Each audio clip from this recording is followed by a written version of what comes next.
Good afternoon, everyone, and welcome back to Advancing with Watercolor. I'm Gary Tucker.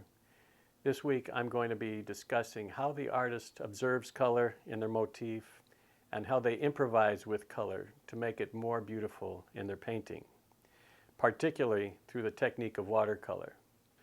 My motif will be the Rialto Marketplace in Venice, where there's a lot of opportunities for color because of the interior and because of the red banners that are placed near the porticos.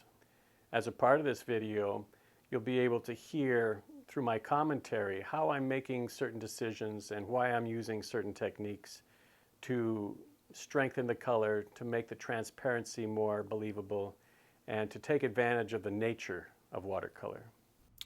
Well, there's three things I'd like to talk about today. One is identifying a mother color. Also, I'd like to explain light bounce and also make use of transparency, which is in watercolor's nature. This is the scene at the marketplace that I'm going to be using as a template. And I wanted to start off with some sketches in dry brush, also in a tonal study. And I'd also like to show you a small color study that I did prior to doing this exercise. These small works help me to prepare for doing a larger piece, more serious piece.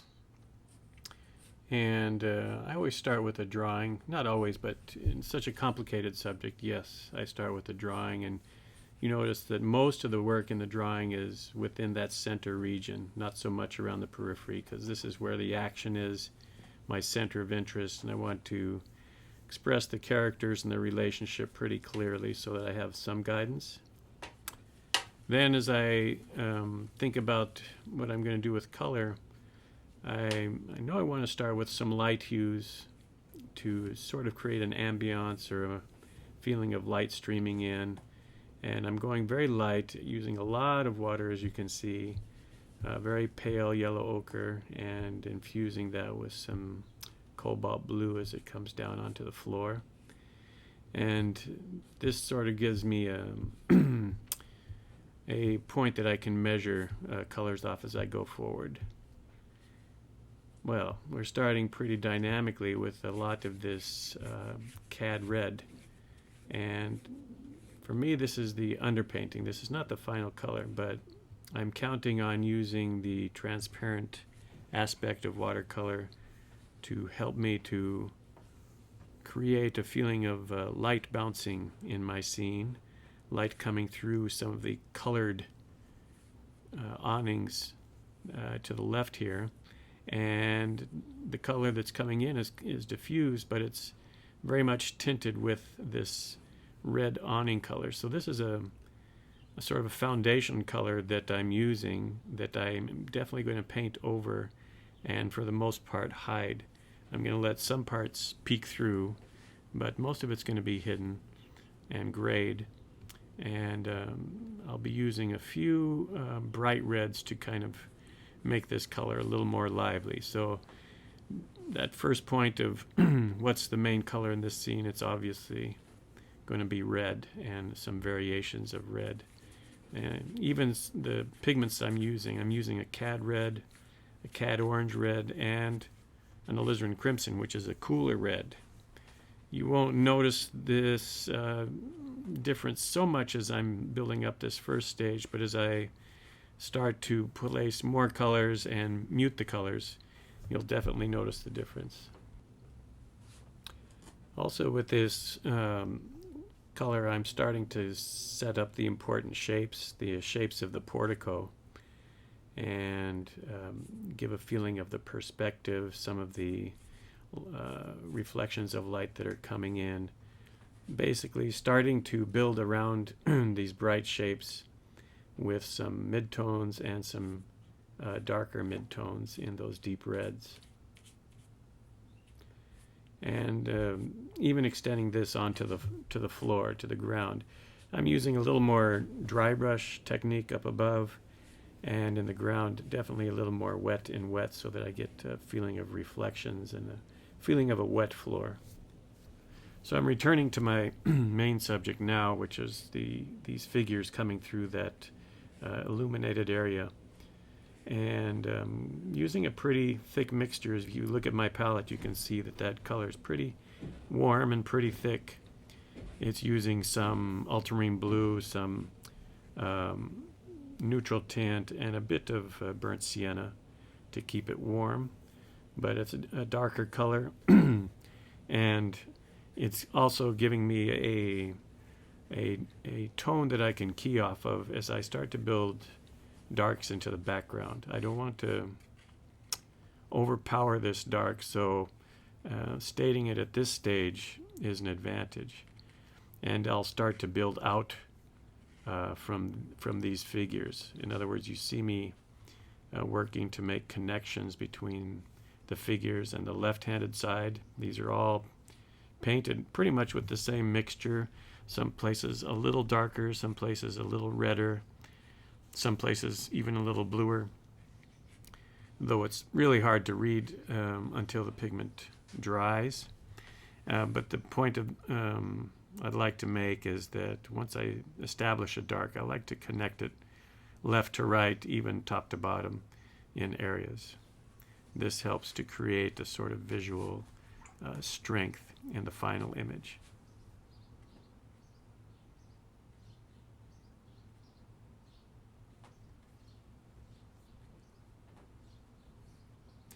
These shapes that I'm marking out now are areas where they're selling fish. It's an open-air marketplace with the vegetables being sold outside the building, and inside the building they're selling fish. And it's a very old marketplace, and takes place early in the morning. Midday you'll start to see a lot of artists in the area who are setting up their easels and starting to paint. Well, you can tell I'm really going after this dark color as I said I would. This is a basically neutral tint with a little bit of alizarin crimson mixed with it. And if you just in looking at it, it's quite black. But this is also extending the dark to the top, and some moments later we'll be extending it to the bottom as well. And it's helping to concentrate the light through those white areas, and it's helping to mute that red hue and make it feel more like a dark interior, which is the ultimate goal. Well, I continue to build this dark hue, and it's not obvious here, but as it dries you'll see this red starts to come through even more. And so this is one of the things that I wanted to show you in this video, is how the watercolorist takes advantage of the media and its transparent nature, so that you can very easily carry a mother color through the whole painting. And even in some places it's hard to see, but other places it comes through, and you can see as it's drying that warm hue comes through.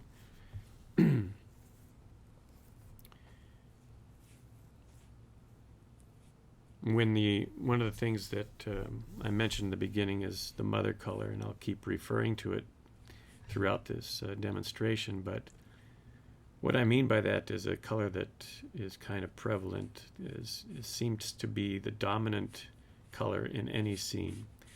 And I think it's important for to identify that in the beginning, so that you can use it on a regular basis with the mixtures that you create in your palette, and so that you can kind of use that as a reference also to how much to complement this color, how bright and pure to make it, or how gray to make it. All these things play into the finished product, and most of the painting is using grays, in fact, and muted colors, muted variations of this mother color, which is red. Very little, a small percentage will be using a very pure aspect of this color. And this is a good recipe. It's a good balance. If it's too much of the bright color, it can be very overpowering. So once you identify the mother color, there's several strategies. One is you can make most of your grays using this mother color. The other is you can use that pure variation sparsely, and it should read as a prevalent color in the finished piece. We're starting to paint those bright awnings, and there's a little bit of a historical reference. At this time, they're not this bright, but at one point, some years ago, they were quite bright, and especially with the sunlight coming through them, and visually just so attractive. And so I'm remembering that, and I'm referring to that in the way that I'm painting these awnings, these draperies, that they pull down to block the bright morning light from coming in. And as the sunlight passes through them, they definitely bring this red hue to the whole building, which is why I decided to approach the painting the way I did. I also talked a little bit, or I mentioned light bounce, and I'll try to describe what light bounce is. Light bounce is when the light coming from the light source bounces off a subject and into another subject. So very often you see light bouncing up into walls from the floor, or you see figures illuminated from the light bouncing off the floor or light bouncing off a wall. And this can be a very useful tool to the artist, because they can create and exaggerate and play with this effect to create interest in their painting. And the more you are comfortable with using this particular phenomena, light bounce, the more interesting you can make your painting, and you'll feel at ease in exaggerating this quality and making more of it. And so I'm using this on the distant walls. I'm using this on this forward figure. There's a lot of light bounce in some of the figures, and the ceiling as well. And in this particular case, since it's an interior, I haven't really done a lot with it, but certainly that could be done. Well, I've moved to a smaller brush and some thicker paint, and this is where I might use that pure bright red to give me an accent, a feeling of a highlight, and at the same time make a reference to the bright red that was painted in the awnings.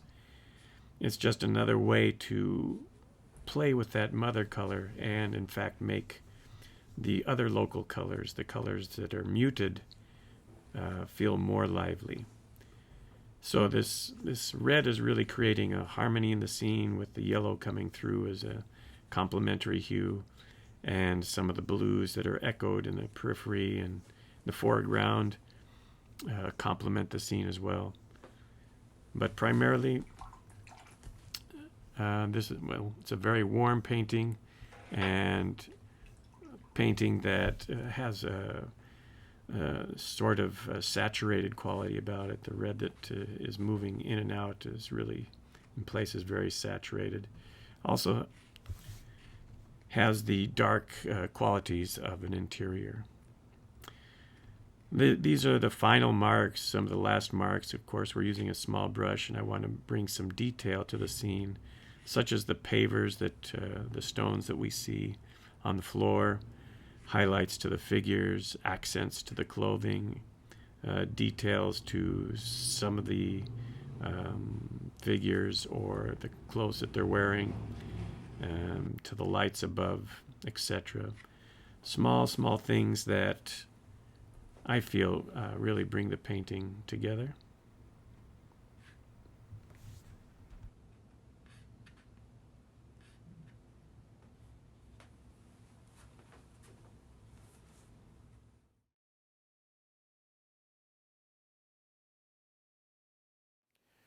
Well, thanks for tuning in, everyone. I hope you'll share this video with your watercolor friends and comment below so that we might have a conversation about watercolor. and how the artist sees color and exaggerates it in their painting. At the end of this video, you'll see links to other videos that I've created that also talk about strategies and technique using color through watercolor. I want to say hello to all my friends and students in Italy who are going through a tough time right now. My heart goes out to you. I wish you health and happiness in moving through this terrible time.